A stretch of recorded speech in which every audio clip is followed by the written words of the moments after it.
Culture and the society. Information technology is a broad term that involves the use of technology to communicate, transfer data, and process information. Naging posible para sa mga tao mula sa lahat ng antas ng pamumuhay na magkaroon ng access sa iba't ibang mga mapagkukunan. The impact of ICT on the society. ICT has a great impact of our society. In all walk life, transactions become easy, fast, and reliable like sending message, money transfer, delivery of service. Nadagdagan ang access sa mga serbisyo at impormasyon na kasama sa pag-unlad ng internet. Positive impact of ICT on the society. Expanded security, enhanced communication, increased information, easy to access, health issue, addiction, cyberbullying, online harassment. Internet of Things or IoT. What is IoT? It is a set of device and object which are connected together in a given network. Ang kolektibong network ng mga kolektibong device at ang teknolohiya magpapadali sa komunikasyon sa pagitan ng mga device at cloud pati na rin sa pagitan ng mga device mismo. Capabilities of IoT. A major requirements for IoT is strong internet connection as a well device must be able to communicate. Integration across technology and business, data analysis, synchronization, security, and service. Pinangasiwaan ang paglag, pag-iimbak at pagproseso ng data at namahala sa mga transaksyon ng data. 6. Challenge of IoT. System requirements is industries normally depending on the type of industry they belong to.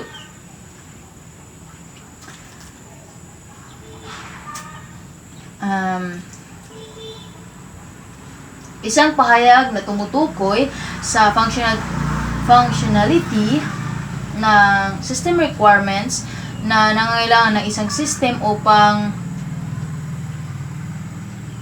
ma-actionan ang mga kinakailangan na sa mga customer. Connectivity with the varying connection wired and wireless as well as different protocols governing each connection. Ang kakayahang kumonekta sa mga system application program. Power requirements device hit to run batteries as majority of these devices are mobile.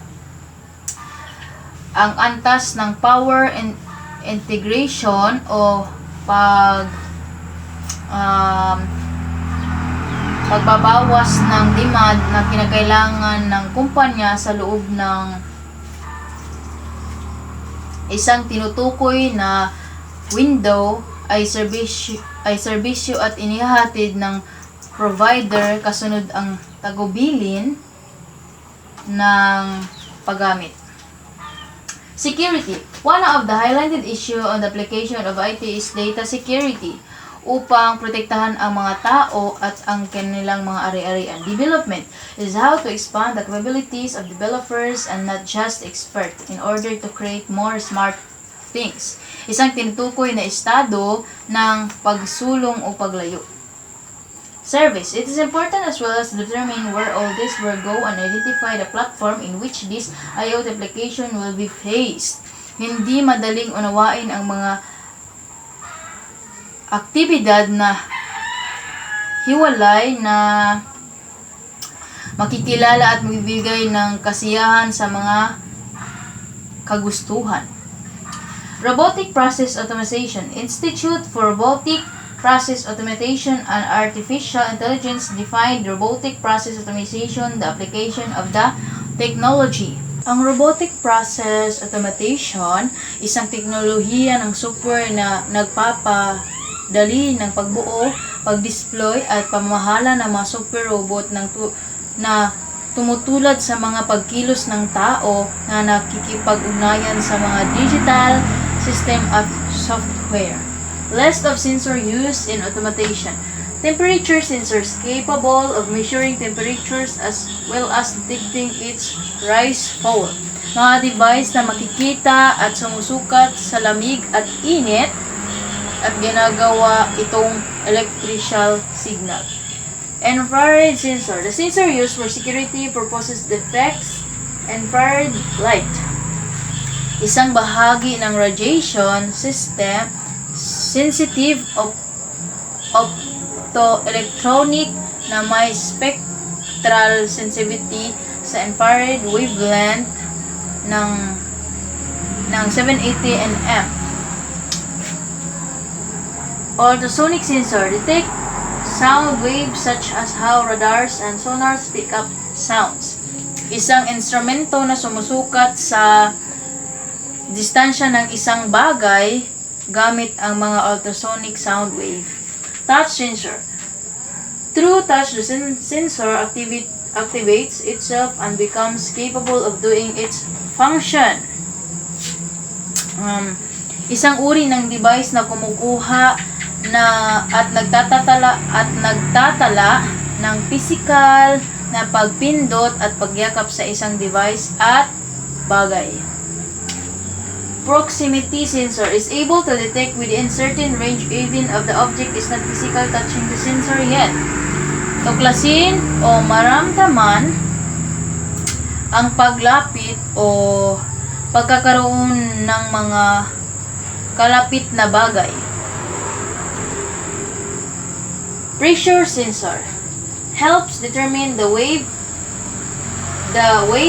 or impact of a certain object. Isang transducer na nagka-convert ng input mechanical pressure sa isang electrical output signal. Level sensor can detect the level of liquids, fluids, granule materials such as powders, and etc. Ay isang tool na disenyo upang sukatin, subaybayan at tumutulong na mapanatili ang mga antas ng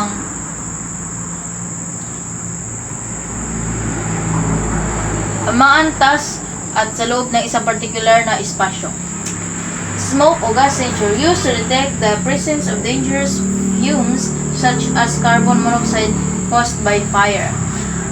Ang smoke o gas sensor ay mga device na tumutulong sa atin o sa iba na maunawaan ang dami ng mga gas sa kapaligiran at ang natural na estado ng paggalaw nito.